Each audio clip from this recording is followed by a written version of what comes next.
Hoje eu gostaria de continuar falando com meus irmãos naquilo que nós temos visto sobre a família na palavra de Deus. Desde o começo do ano temos visto muito do que a Bíblia ensina sobre a família. E nossa leitura nesta manhã é o livro de Jó, capítulo 1. Por favor, o livro de Jó, capítulo 1. Enquanto você está abrindo a sua Bíblia, eu queria reforçar que as mães aproveitem o espaço que foi feito para tirar foto. Foi feito um espaço lindo ali no salão de convivência, feito com muito carinho, para você poder registrar essa data. E eu queria também transmitir aos irmãos uma mensagem que eu recebi do pastor Eduardo, querido pastor Eduardo, lá no Canadá, porque nós enviamos uma cópia dessa revista para ele, e ele mandou uma mensagem para o pastor, agradecendo o carinho da igreja de ter feito chegar e falando de como ele se alegrou em poder reviver muitos desses momentos da história da nossa igreja. Se você ainda não tem a sua, ou deseja ter para presentear alguém, informe-se lá na secretaria da igreja. Nossa leitura hoje é o livro de Jó, capítulo 1, em pé para a gente ler a palavra de Deus, por favor.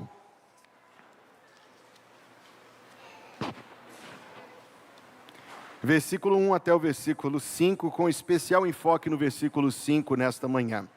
Havia um homem na terra de Uz, cujo nome era Jó. E era este homem íntegro, reto e temente a Deus, e desviava-se do mal. E nasceram-lhe 7 filhos e 3 filhas. E o seu gado era de 7.000 ovelhas, 3.000 camelos, 500 juntas de bois e 500 jumentas. Eram também muitíssimos os servos a seu serviço, de maneira que este homem era maior do que todos os do Oriente. E iam seus filhos à casa uns dos outros e faziam banquetes, cada um por sua vez, e mandavam convidar as suas 3 irmãs a comerem e beberem com eles. Sucedia, pois, que, decorrido o turno de dias de seus banquetes, enviava Jó e os santificava, e se levantava de madrugada, e oferecia holocaustos segundo o número de todos eles, porque, dizia Jó, porventura pecaram meus filhos e amaldiçoaram a Deus no seu coração. Assim fazia Jó continuamente. Oremos. Senhor, em nome de Jesus, que o Senhor queira nos ensinar a Tua vontade para a nossa vida a partir deste texto na Tua palavra. Que o Senhor queira, ó Deus, dar-nos um coração capaz de compreender, que o Senhor faça desabar em preconceitos, resistências, endurecimentos do coração, para que algo, Senhor, de Ti venha até nós nesta manhã. Dispõe do Teu servo mensageiro, capacitando-me pelo Teu Espírito Santo e dando, Senhor, a esta congregação aqui reunida no nome de Jesus Cristo, o auxílio do Consolador, para que todos tenhamos um coração sensível a Ti nesta hora. É a nossa oração no nome de Jesus. A igreja diz, amém. Pode se assentar, por favor. Aquele querido autor de livros evangélicos, Max Lucado, seus livros são por vezes tão capazes de sensibilizar o nosso coração, não é verdade? Ele escreve com tanto carinho, a gente consegue sentir um amor muito vivo em tudo que ele escreve, fala de maneira muito delicada, de maneira muito graciosa. Pois num dos seus livros, Max Lucado, que é um autor querido de todos nós, Max Lucado conta a seguinte história. Acontecida, é um fato absolutamente verídico, um pouco remoto no tempo talvez, mas ainda assim absolutamente verídico e sobretudo representativo. Pois ouça, saíram de determinado lugar 2 navios a vapor. Eles deixaram o mesmo porto e se dirigiam para o mesmo destino. E enquanto navegavam, perceberam que estavam sempre praticamente em paralelo, navegando a poucos metros de distância um do outro, sobre as mesmas águas. Começou a acontecer então, entre a tripulação de um navio e do outro, amigável, ou pelo menos inicialmente amigável, provocação. Um chegava na amurada e gritava assim, ei, suas lesmas, nós vamos passar na sua frente. E logo apertavam um pouquinho para poder tomar a dianteira.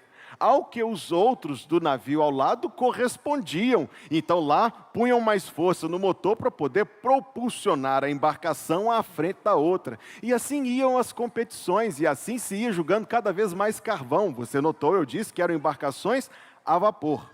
Agora, há um fato curioso sobre o mecanismo dessas embarcações. Elas estavam carregadas de carvão suficiente para o percurso, desde que o percurso transcorresse numa velocidade normal.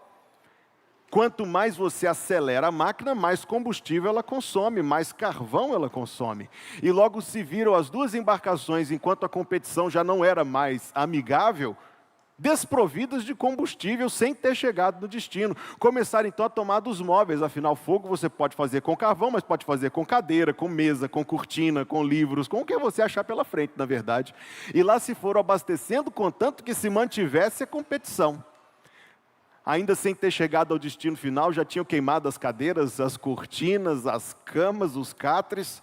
Logo partiram para a própria carga. Primeiro as caixas, depois a própria carga. Quando chegaram ao destino final, descobriram que nessa competição, algum de vocês está pensando, que coisa mais imbecil, mas é fato. E a gente, às vezes, quando a gente perde o foco, a gente fica mesmo muito imbecil. Disseram que no fim, quando chegaram, estavam apenas as tripulações e os navios, mas a carga que eles tinham o propósito de levar, tinha sido consumida numa competição, repito a palavra, tão imbecil. Max Lucado conta essa história para dizer que também nós, por vezes, ó Senhor, quantas e quantas vezes, perdemos o foco do que é que a gente está fazendo, do porquê a gente está fazendo, e para poder atender, às vezes, alguma expectativa, direi novamente, imbecil, do ego, a gente destrói aquilo que é mais importante. A gente queima, a gente consome.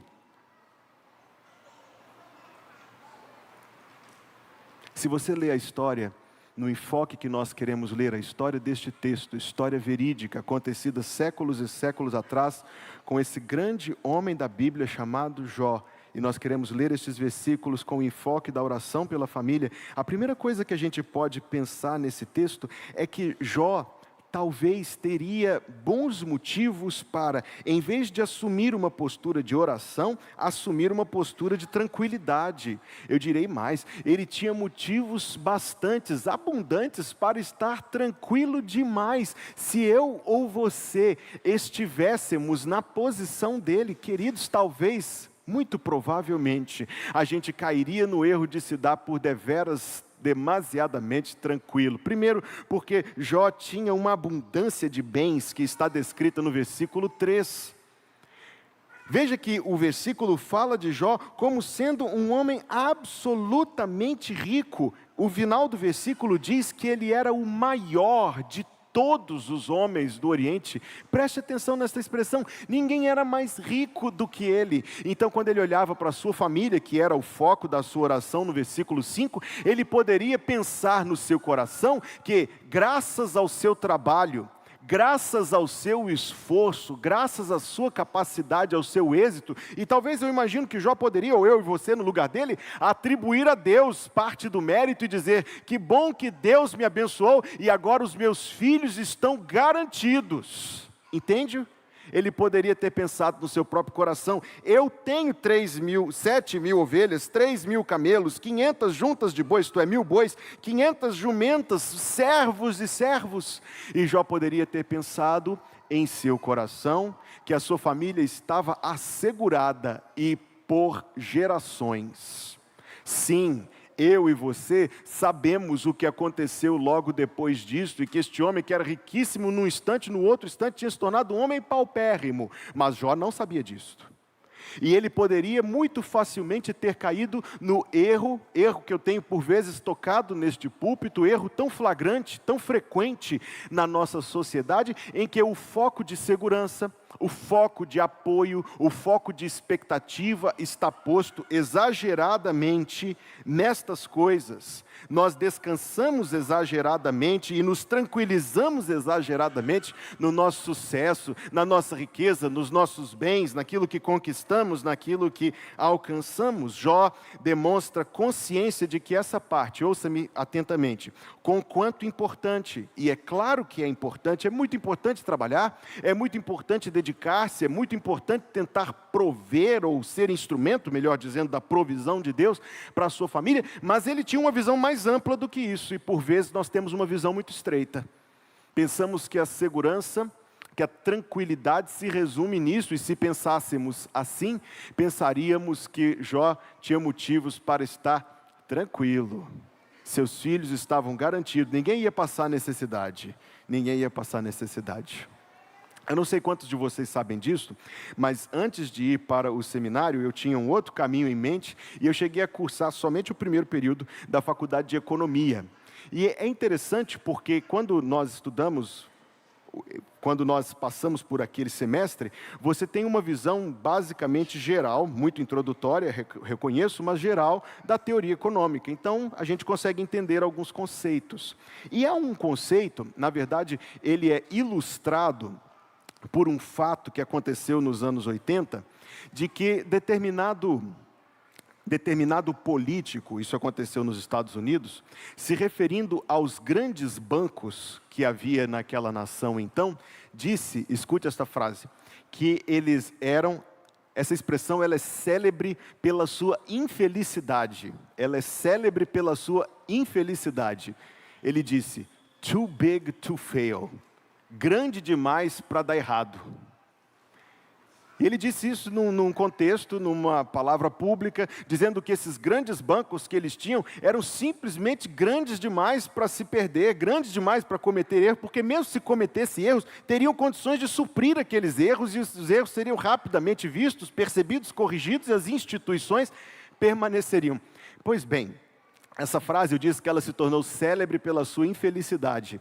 Ela foi dita em setembro de 87. Vocês que conhecem a história recente sabem que em outubro de 87 aconteceu a Quinta-feira Negra, em que muitas daquelas instituições, grandes demais para dar errado, foram para o buraco. Como eu disse, por uma questão de timing, a frase dele se tornou célebre pela sua infelicidade. Agora, saindo da história da sociedade, indo para a história de indivíduos, por vezes nós adotamos essa postura. Nós adotamos a postura de colocar um enfoque exagerado e equivocado no êxito profissional, ou nas garantias financeiras, ou nos bens que conseguimos ajuntar, ou se não ainda não ajuntamos, mas trabalhamos com uma avidez tal, como se o sucesso nisso fosse capaz de prevenir quaisquer infortúnios possíveis. Olhamos com uma expectativa absolutamente equivocada, para que eu não diga pecaminosa, quanto a essas coisas, e nelas apoiamos, nelas descansamos, delas dependemos, como se fossem o nosso Deus. Frequentemente, no entanto, tais coisas nos deixam na mão. O que eu gostaria de enfatizar, como contraste, é que eu e você somos muitas vezes mais... Vou mudar minha frase. Os nossos joelhos são mais dobráveis quando a gente está preocupado. Os nossos joelhos são mais dobráveis quando a gente está ansioso. Os nossos joelhos são mais dobráveis para orar quando a gente pensa que as coisas vão dar errado. Se nós estivéssemos nessa posição aqui, riquíssimos, talvez os nossos joelhos, em vez de dobráveis, seriam bem durinhos mesmo. A gente não sentiria tanta necessidade de orar. Todos nós aqui, ou a grande maioria de nós, já aprendemos, pela experiência ou pela observação dos outros, que as riquezas, muitas vezes, são apenas o caminho mais curto para a tragédia. Uma vez que elas levantam inibições, uma vez que elas tiram freios, a gente tem a liberdade de fazer muito mais do que teria sem elas, elas acabam sendo, por vezes, o caminho mais curto para a tragédia. Que pena que é assim. Para trazer essa primeira colocação a um término, eu gostaria de me repetir. Por vezes os nossos joelhos são mais dobráveis quando na nossa visão as coisas não estão bem. É mais fácil a gente ser levado à oração quando está preocupado, aflito, ansioso, do que quando, na visão humana, as coisas estão bem tranquilas e sossegadas. Não só ele tinha muito, e tinha muito mesmo, a ponto de a palavra de Deus dizer que ele era um dos maiores do Oriente, mas veja o que no versículo 4 nos diz que a família dele vivia em paz. Iam seus filhos à casa uns dos outros e faziam banquetes, cada um por sua vez, e mandavam convidar as suas 3 irmãs a comerem e beberem com eles. Então não somente Jó poderia descansar na sua riqueza, mas ele ainda poderia se orgulhar de dizer assim: está vendo meu vizinho ali, os filhos nem se falam, meu vizinho de cá é quase tão rico quanto eu, mas é uma confusão a casa dele. Eu não somente sou rico, eu sou rico e os meus filhos são todos amigos uns dos outros. Que sucesso de pai eu sou! Por vezes, os nossos joelhos são mais dobráveis quando nós estamos no conflito, e nós nos vemos mais levados à oração quando percebemos que as coisas não estão bem.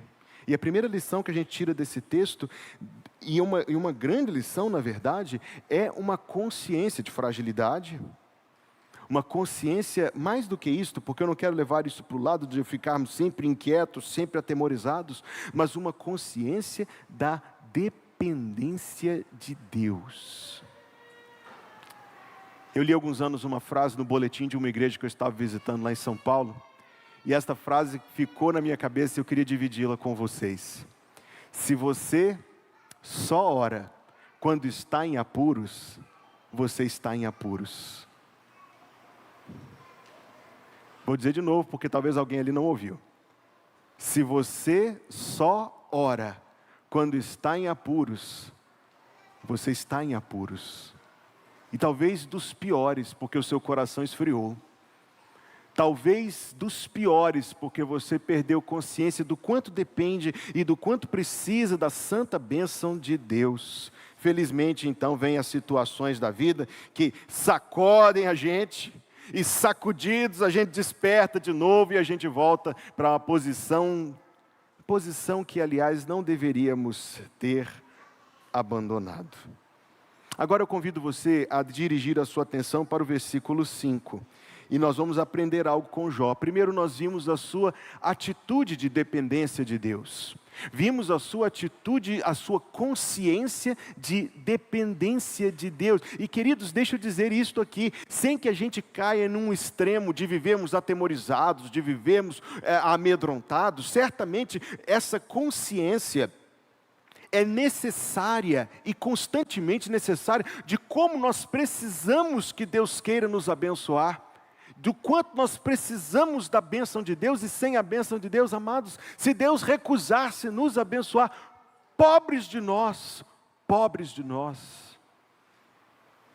quantas vezes nós nos damos por garantidos, por assegurados, por tranquilos, e nos esquecemos, verdadeiramente esquecemos, do quanto precisamos da bênção de Deus. Me vem à memória aqui agora, o querido pastor Oliveira de Araújo, acho que alguns de vocês certamente o conheceram, que foi pastor da primeira igreja batista de Vitória. Eu era um garoto seminarista, mas o pastor Oliveira era sempre muito carinhoso comigo, ele sempre dedicava muita atenção a mim, eu tenho muita gratidão pela vida do pastor Oliveira. O pastor Oliveira contraiu uma enfermidade, uma fibrose pulmonar terrível, fez transplante de pulmão, infelizmente depois veio não disso, mas como uma consequência disso a falecer. Pastor Oliveira, depois de alguns anos, subia ao púlpito da igreja, ou por onde ia pregar, levando um balão de oxigênio. Eu o vi pregar com um balão de oxigênio ao lado do púlpito, um mecanismo aqui para auxiliar a sua respiração.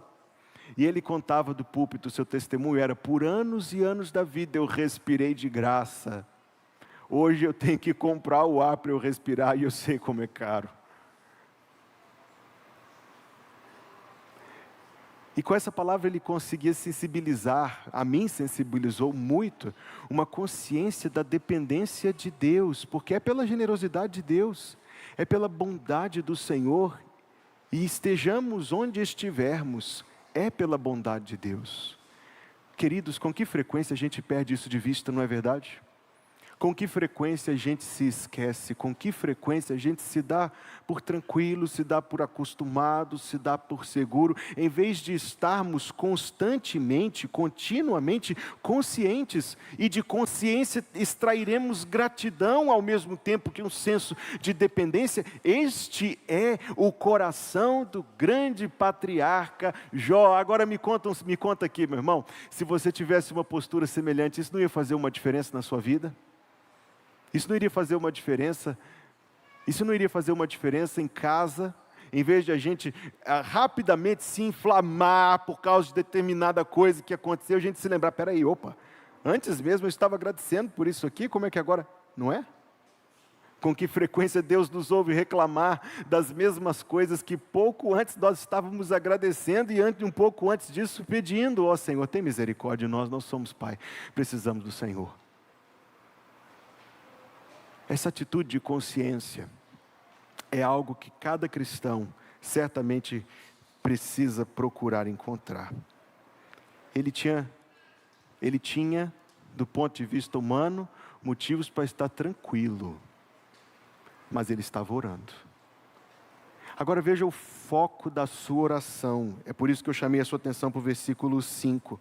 E sucedia que, decorrido o turno de seus banquetes, enviava Jó, e os santificava, e se levantava de madrugada, e oferecia holocaustos, segundo o número de todos eles, porque dizia Jó, porventura pecaram meus filhos e amaldiçoaram a Deus. Preste atenção nesse finalzinho deste versículo, é muito importante você dar atenção para isso. No seu coração. E assim fazia Jó continuamente. O foco da oração, e não somente o foco da oração, o foco do amor paternal dele estava no coração dos filhos. Ele, repito, não quero ser repetitivo, mas ele poderia ter se dado por garantido. Ele disse, olha, noves fora, entre mortos e feridos, está tudo bem. Eles estão garantidos, cada um deles tem a sua vida, eu já deixei coisa para cada um, e melhor, eles vivem tranquilos, meus filhos são amigos uns dos outros. Mas ele tinha um foco posto, preste muita atenção aqui, ele tinha um foco posto no coração. Esses versículos, quando nós os lemos, nós conseguimos encontrar aqui pequenos trechos de coisas que nos permitem vislumbrar toda a vida, que nos permitem vislumbrar por implicação, por consequência, desdobramento, relacionamento, convívio, como é que as coisas eram. Então preste atenção, decorrido o turno dos seus banquetes, enviava Jó, isto é, Jó chamava os seus filhos e os santificava. Preste atenção, você não vai pensar aqui, eu sei que nós estamos falando da dispensação antiga, mas não era algo meramente ritualístico, aquele negócio assim, bênção vó, Deus te abençoe meu filho. Não, era mais do que isso. Primeira coisa que eu inferi desse texto é que Jó chamava e os filhos iam. Prestou atenção nisso? Jó chamava, os filhos iam. E iam com o propósito de atender ao chamado do seu pai. Certamente que esse processo de santificação não é só exterior, não é só ritualístico. Por essa janelinha aqui no texto a gente espia e vê todo o relacionamento entre pai e filhos, todo o relacionamento entre Jó e seus filhos, toda a proximidade, todo o convívio, o aconselhamento, o discipulado, algo que só foi de antemão possibilitado porque ele tinha granjeado, reunido, conquistado essa posição de autoridade. Nunca viu aquela chargezinha? Não, já viu, na rede social isso aparece, duas mães conversando. Uma mãe com um livro no colo e o menino na frente dela com um livro. A outra mãe com o celular na mão e o menino com o celular. Aí a mãe com o celular na mão vira para a outra e fala, como é que você faz para o seu filho ler, hein? Eu falo para o meu ler todo dia e não vejo esse menino pegando um livro na vida para ler. Como faz? E qual o segredo? Qual será que é a mágica?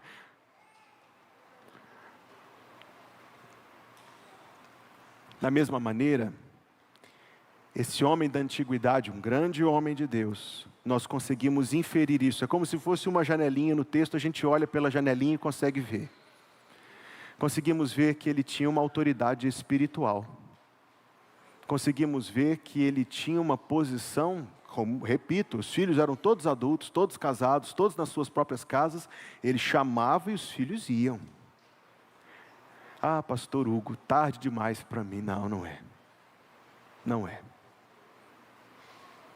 E nem cedo demais, para que nossos filhos nos vejam orando, para que nossos filhos nos vejam lendo a Escritura Sagrada, para que nossos filhos nos vejam priorizando as coisas de Deus, o culto da igreja, para que nossos filhos vejam em nós uma postura consistentemente cristã. E eu quero dizer que não é, eu já disse isso outras vezes, não é só as crianças que precisam disso. Filhos da minha idade, da casa dos 30 anos, que somos casados, que temos nossa própria família, homens cristãos mais velhos, irmãos, nós precisamos do seu exemplo. Eu falo não como pastor, eu falo em nome de todos nós. Nós precisamos olhar para homens maduros que permanecem fiéis a Deus ao longo da vida, que possam nos inspirar, que possam nos fortalecer, que possam nos aconselhar. Preste atenção agora e veja que Jó, de madrugada, e sabe que de madrugada na Bíblia significa só uma coisa: tudo que você lê na Bíblia que é feito de madrugada, quer dizer que a pessoa estava levando aquilo a sério, quer dizer que era importante, não podia ser deixado para depois, não era algo secundário. Tudo que é feito de madrugada, por isso que o Salmo diz: de madrugada levanto as minhas mãos para orar ao Senhor. Tudo que é feito de madrugada. Eu vivi uma experiência, uma vez eu fiz uma coisa que eu achei que eu devia um pedido de desculpas para uma pessoa, e eu fiquei praticamente a noite inteira sem conseguir dormir, e 4 horas da manhã eu já estava em pé, e 6 horas da manhã eu estava no lugar esperando para poder fazer meu pedido de desculpa. O cidadão só chegou 8 da manhã, mas 6 horas eu estava lá. A ideia da madrugada é aquilo que é importante, aquilo que não pode esperar. E a ideia do sacrifício, holocausto, sabe o que isso aqui quer dizer? Um boi que Jó sacrificou para cada filho. Um ricaço igual Jó, mesmo assim você não está falando de pouca coisa não. A lição que a gente tira é que não existe algo que seja caro demais, que dê trabalho demais, preço alto demais para pagar, quando o assunto é a vida dos filhos da família diante de Deus. A anotação que eu fiz aqui no meu rascunho é: e para cada um de nós, será que existe um preço alto demais a pagar? Eu sei que prontamente diz: jamais, não, pago qualquer preço, faço qualquer coisa, até que algo tenha que ser feito. Até que algo tenha que ser feito. Aí, como dizem, na prática a teoria é outra, a conversa muda. Jó, que tinha 1000 bois, fez a conta. 1000 bois de um lado, 10 aqui, morto. Será que eu posso pegar os 10 mais velhos, os 10 doentes? Você sabe como é que funcionava o sacrifício de Deus no Antigo Testamento? Eram os 10 melhores. Não era um preço alto demais a pagar. E agora o finalzinho do versículo 5 vai nos deixar muito impressionados. Porque diz: e assim fazia Jó continuamente. A história que é contada aqui de maneira muito resumida, muito sintetizada mesmo, em poucas palavras, nos mostra um homem de Deus com um zelo pastoral que marcou décadas da sua vida junto à sua família, um homem de oração e de dependência de Deus e de consciência, e os filhos que não viram nada do que aconteceu depois, não viram a ruína, nem a enfermidade, nem a provação do pai, morreram tendo algo muito profundo semeado no seu coração. Veja só, você sabe o que aconteceu depois, Jó viveu o que aconteceu depois, mas esses filhos que morreram com algo, uma marca, como eu vou falar hoje à noite sobre marcas, uma marca inapagável, de um homem que semeou no coração da sua família compromisso com Deus, zelo, que acima de tudo buscou, fez tudo o que podia ter feito para que os seus filhos andassem diante de Deus. Número 1, Jó não estava tranquilo demais para orar. Ele estava consciente da sua dependência de Deus. Número 2, Jó tinha o foco da sua oração no coração.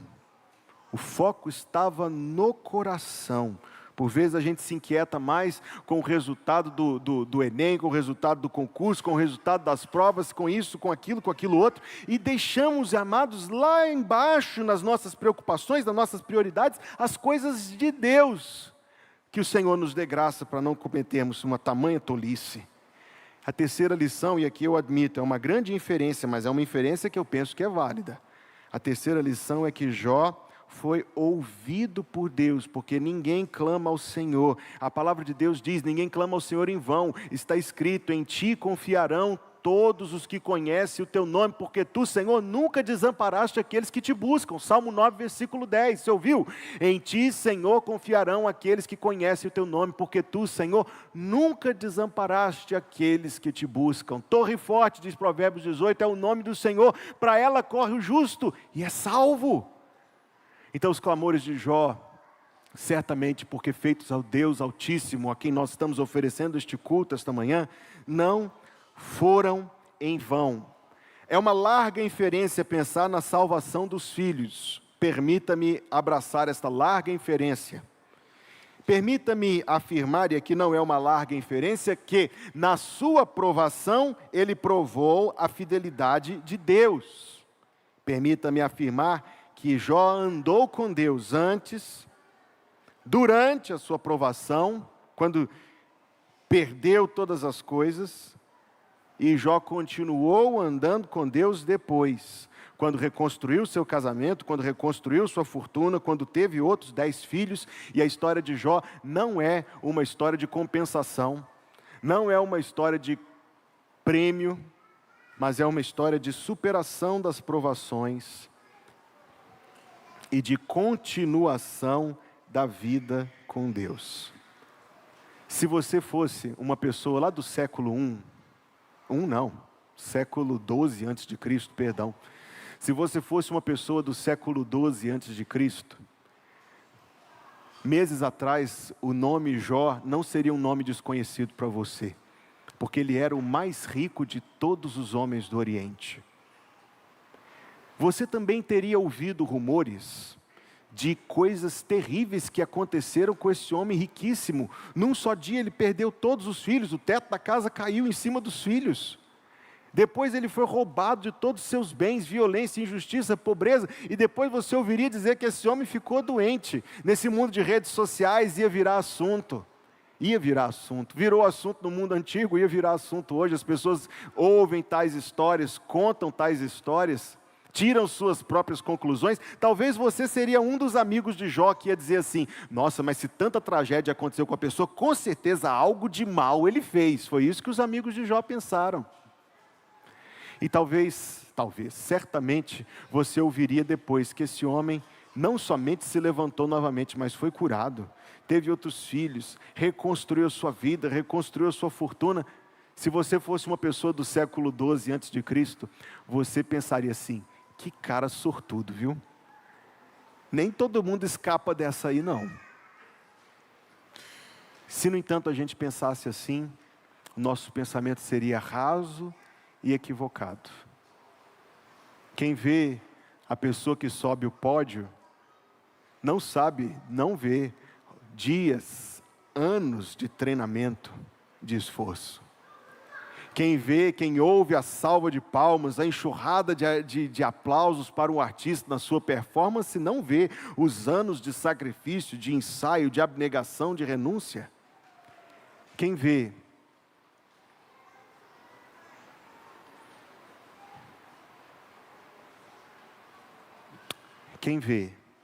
o agir de Deus de maneira tão singular, não vê as horas passadas em oração no quarto, de joelhos dobrados, olhos em lágrimas, porta fechada. Quem vê a bênção, nem sempre vê a súplica. Quem vê a resposta à oração, nem sempre viu a aflição que antecedeu. E aqui eu concluirei. Anos atrás eu estava assistindo um culto na primeira igreja batista do Rio de Janeiro. Na verdade eu assisti pela internet, e estava sendo batizado um homem, membro da igreja, um novo convertido, estava sendo batizado como membro da igreja, E o pastor contou um pouco da história desse homem na hora de apresentá-lo à igreja. E contou assim: um ano atrás, este irmão começou a frequentar os cultos da nossa igreja, vinha, sentava lá no fundo, ouvia, participava do culto, logo que o culto acabava ele levantava e ia embora.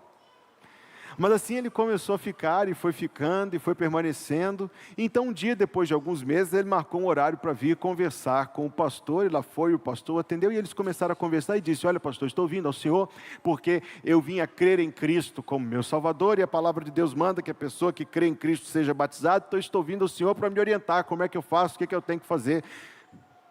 Aí o pastor fez, como eu faço também, pedindo para conhecer um pouco mais a história. O rapaz contou: pastor, eu nasci numa família evangélica. Escute, porque essa história pode ser útil para você hoje ou no futuro, viu?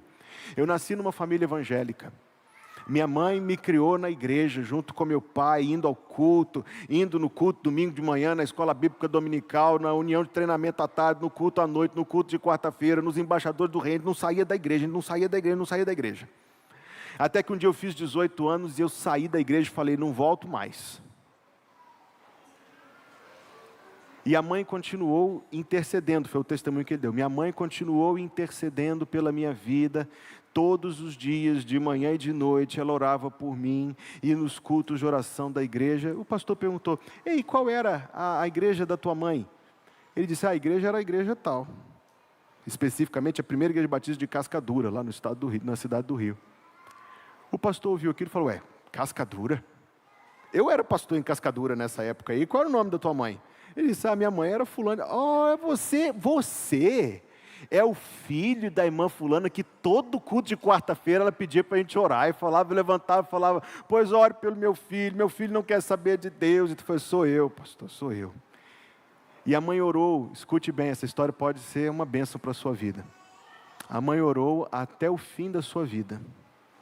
A morte da mãe, o culto fúnebre, foi tão impactante para aquele moço, que foi a hora que Deus finalmente quebrou a dureza daquele coração, e ele veio ao Senhor Jesus como seu Salvador e Senhor.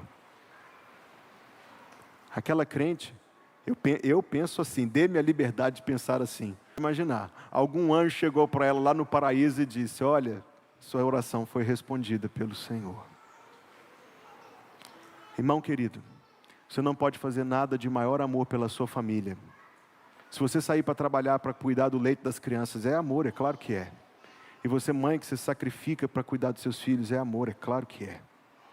Se você cultivar uma família unida, como Jó cultivou, e filhos amigos uns dos outros, é claro que isso é válido, é claro que isso é bom. Mas não perca o foco nisso, tenha o foco no coração como Jó tinha. E em nome de Jesus Cristo, não desista de orar pela sua família. Amém? Amém.